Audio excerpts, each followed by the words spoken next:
Shortly before 10 a.m., 40 people are waiting at the steps that lead to the Central Library in the ILAC Centre, Dublin. Some mornings you'd think there's a sale on, says Mustachio Library attendant Vincent Thomas a little later. Elsewhere in the world, libraries are under threat. In the UK, local libraries are closing. Recently, a Forbes article, since removed, suggested that libraries could be replaced by Amazon stores. In Ireland, in refreshing contrast, there are plans to extend opening hours from 8 to 10 and to remove library fines. The government also announced this week that it is going to spend €8 million to deliver iPads, workstations, podcasting equipment, interactive whiteboards and other forms of technology for hundreds of public libraries. Irish people love their libraries. They use them to access books, DVDs, music, free courses, book and film clubs and performances. According to figures from 2017, the Central Library gets an average of 1,563 visitors a day and has 24,682 active borrowers. John is an engineer, but he has been homeless since his career collapsed over 12 years ago. Now, he says, the library is a lifeline, so by 10:05, 3/4 of the seats are with people of all ages and nationalities. At one end of the library, in the music section, a middle-aged man in a baggy white t-shirt is playing keyboards hooked up to headphones. He plays me a strange, beautiful little melody with a simple bass part on the left hand. That's my own composition, he says. John is an engineer, but he has been homeless since his career collapsed over 12 years ago. I couldn't recover myself, to be honest with you, he says. Now, the library is a lifeline.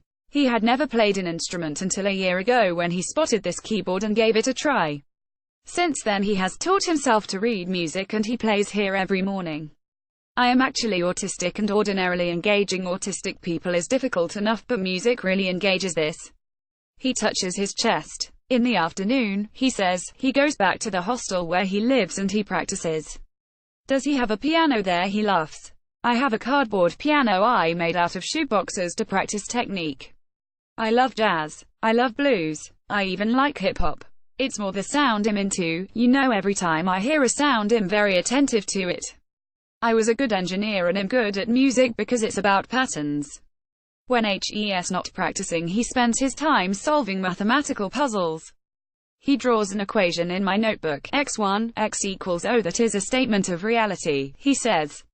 Then he talks about Schrödinger's light equation and Einstein's theory of relativity, jotting each down as he goes. I'm not good at physics and he sees my confusion.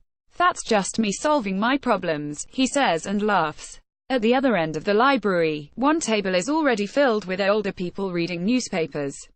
Neatly dressed retiree Des Halligan comes up from Waterford a few days a week. I stay in the library for around an hour and a half and I have a read of The Independent, or The Examiner or The Mirror, he says. Then I might get a bit of stuff in Tesco and I go down on the boardwalk and have a bite to eat. I walk up O'Connell Street and listen to a bit of music if there's someone singing there, and give them a few bob. After that I head back to the train station. Isn't the Central Library a bit far from Waterford? It's just to get out of the house, he says. My partner some years ago through cancer and I'm on my own since. When you have the free travel you might as well use it. Time can be very boring when you're stuck in a house all day. Photograph, Tom Honan, The Irish Times. Some of those people who would be waiting outside would be people who would spend the whole day here, says library assistant James Barry. This is a traditional library and then it's a social space and a safe space for people to be. Does he think libraries could ever disappear? Not because of a decreasing need or desire for libraries, but because the world is going in that way and if something doesn't turn a buck it's endangered. There are also plenty of younger people here. Many seem to be studying, but Sunny, a young woman in a striking black hooded dress, is showing her fiancé, Jay, around the fiction section. Jay has just moved from France to live with her. They met on a chat app for gamers called Discord.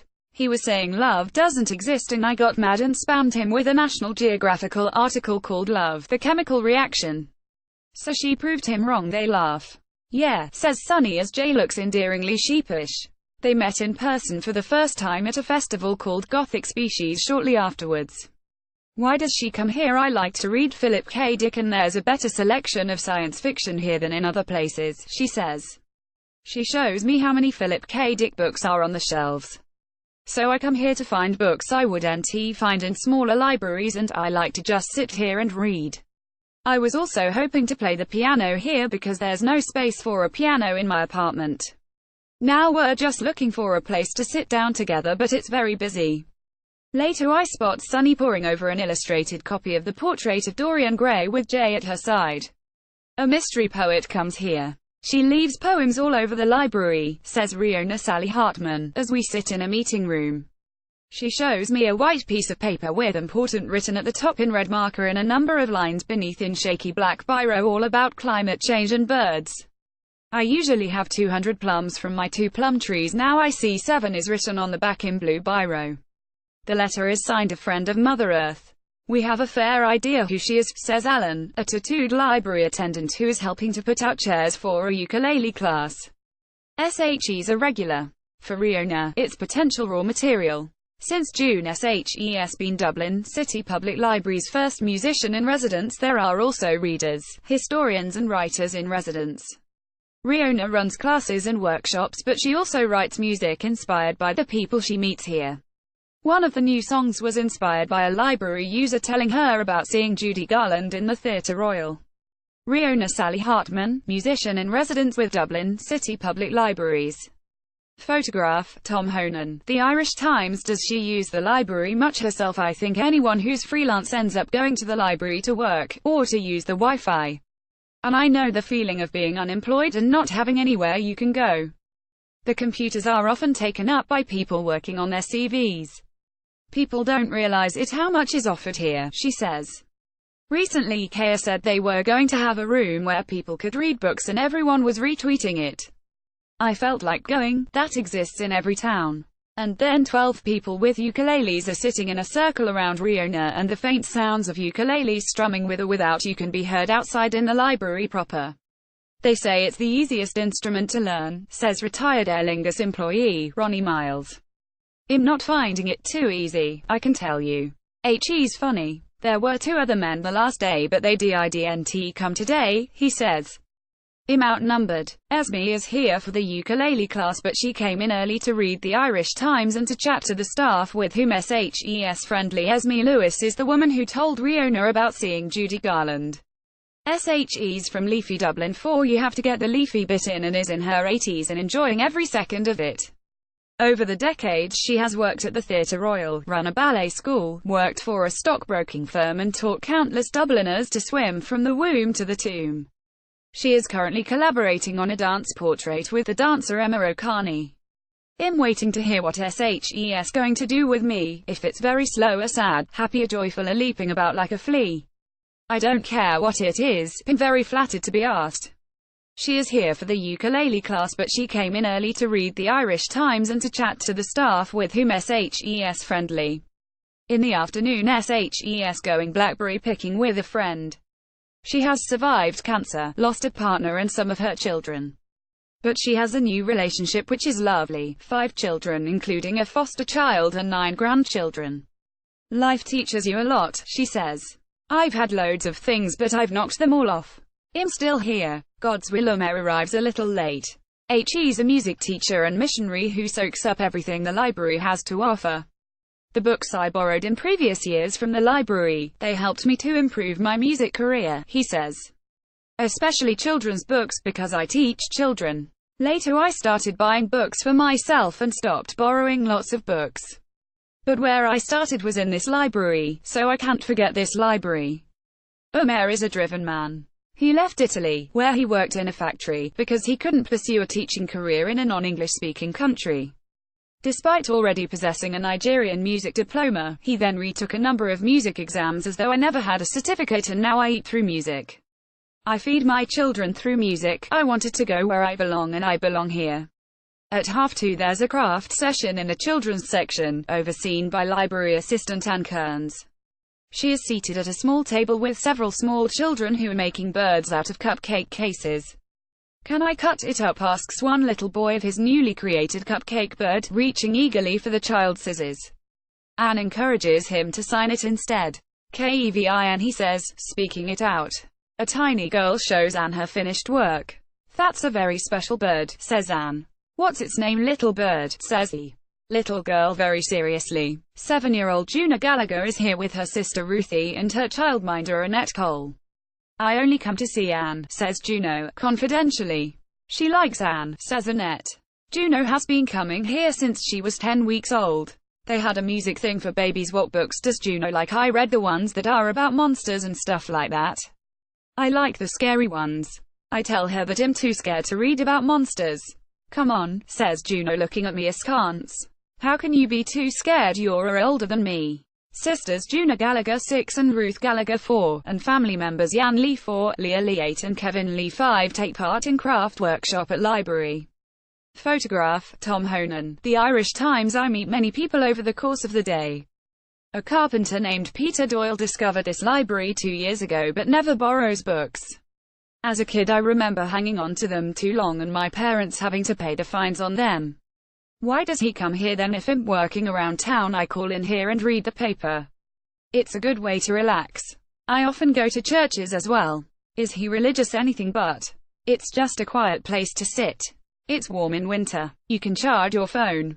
The staff are very nice as long as you don't fall asleep, because it embarrasses them more than anything else. Pierre Dunn is studying global music in Denmark and is looking for ethnomusicology books before going to Haiti. I'm researching the role music has in Haitian voodoo ritual. That's very specific. She laughs. They have a decent music section here. Marcia Fernanda, who plans to study teaching, is helping her friend Veruska Biliotti to learn English. They're both from Brazil, but Marcia lives in Finglas and Veruska lives in Dún Laoghaire. So this is halfway, says Marcia. A coffee shop would be really noisy and we need to be in a quiet area to talk and there's no need to spend money. How's it going so far? She's very good, but she has a lack of confidence, says Marcia, as Veruska protests. Marcia is very encouraging. When I introduce the Irish Times photographer, Veruska says, I didn't do my hair, but Marcia says, you look beautiful. In the afternoon I meet someone I knew years ago. He tells me that he now lives in a tent and that the Central Library is one of the first things people tell you about when you become homeless. It's one of those bases you touch, like the Capuchins, he says. It's warm in winter. You can charge your phone. The staff are very nice as long as you don't fall asleep, because it embarrasses them more than anything else. He says that it's a particular kind of homeless person that comes in here. There's a Polish guy who's a computational linguist who basically works from here. He's homeless now, working trying to get his life back. The atmosphere is good and the location is good. It's the North Inner City, close to all the services. If you know when the charity food runs are, he says, you can tell who the homeless people are, because they all get up and go at those times. We change the subject and talk about people we used to know. I return to the meeting room where Riona is now mentoring 14-year-old musician Joseph McLaughlin. She was hoping to have more teenagers in today because she plans to put a program together in which a band is formed, but teenagers are elusive in hot weather. Joseph came to a workshop a few weeks before where they tried out David Bowie's cut-up technique for lyric writing. In the middle of the line I had the words dog bark, he says, and laughs. Photograph, Tom Honan, The Irish Times. Doesn't he want to be in a band? I'm in some ensembles with my music school, but I kind of want to do something outside my music school as well, he says. He was saying last time he wants to do Sing Street, says Riona. Joseph sings a line of a song that was presumably in that film. Then Riona suggests they have a bit of a jam. And some marmalade, says Joseph, who likes his puns. At one point, Vincent Thomas, the attendant, escorts 4 grinning teenagers from the building. They seem harmless enough, but Vincent darkly mutters about them being tried as adults. What did they do? They were messing with the chairs and annoying people, he says. The bane of his life, he says, is people eating at the desks. A guy had curry chips one day. They're like children taking food out of the bag. They think you can't see them. They're opening the sweets and the paper is ling. He sighs. You've some right ones. In one section of the library there's a bank of computers where people can book time on the internet. Ali Doll Ali, like Muhammad Ali, is showing David how to use Facebook. David is well spoken but he looks like he has been sleeping rough. I haven't used a computer in 10 years, he says. Ali gets him to write down the steps she showed him. She doesn't work here. She's a waitress and SHES helping David purely because it was an easy thing I could fix. Just like that she helped me, says David, smiling. What does Ali use the library for? Researching hobbies, because I don't have internet at home. What hobbies? I work as an artist liaison once a year for a festival called Another Love Story, and it's in Kilian Manor, which is a bee sanctuary, and bees have become an obsession. They're very important, the bees, says David. If we lose the colonies of bees, it's bad for the economy and bee agriculture. We discuss bees for a moment. How do I make a message then? Asks David.